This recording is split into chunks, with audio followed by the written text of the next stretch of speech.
Now, when it comes to a family gathering, what advice do you have for maintaining good manners during family gatherings and special occasions? Interesting question. So, first, respect people.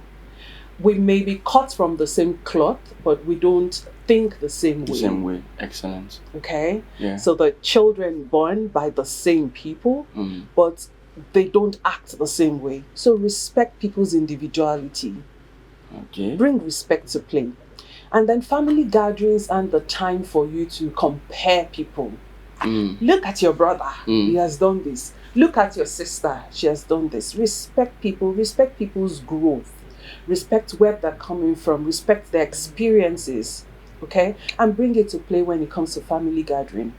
Another thing at family gatherings, and this is from experience, and maybe not personal experience, but from what I've seen.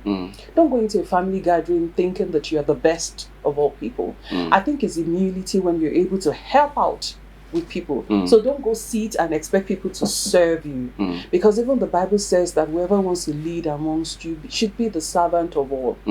So it's okay for you to be able to roll up your sleeves and help, and no matter what position you're in the family, help with chores, help to clean up after a dinner, for instance. Don't go there feeling that you're superior. Family is family, and that's where you can show your vulnerability. So it's okay for you to help. Another thing on the flip side is that because someone is there to help, don't turn a particular person to the slave of all. Slave of all, that's true. So when it comes to family, I think it's just respect when everybody comes together and puts in their own quota. Of course, when you're going to a family gathering, pick up a gift along the way. Don't go empty-handed. So, pay attention to that. Respect and positive interaction is important.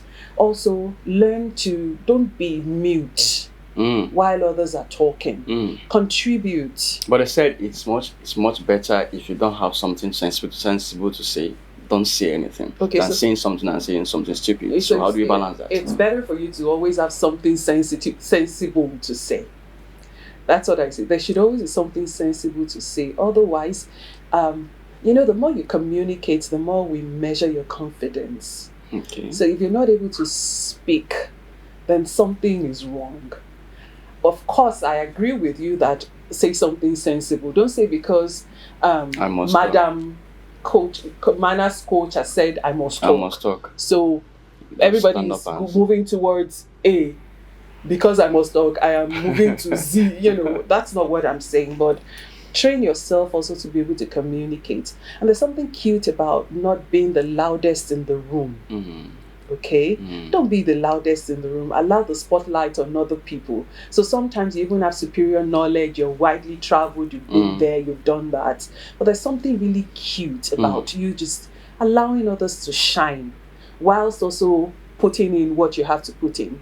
I'm close to someone that isn't such a big talker. That's just his person. But he's a wise person. So when we have family meetings like that and so on, he's really not the first person to talk. But the meeting isn't over until they call him to contribute because they know he's full of wisdom. That's the kind of person you should be.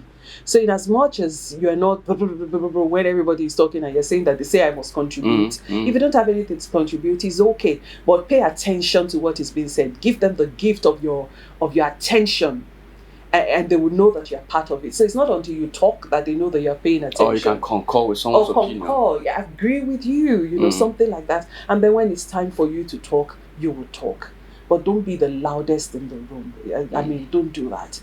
And like I said, this is the time. Let me face the camera. That we're going to go home and be with family. Please don't go comparing people. Don't go with inferiority complex.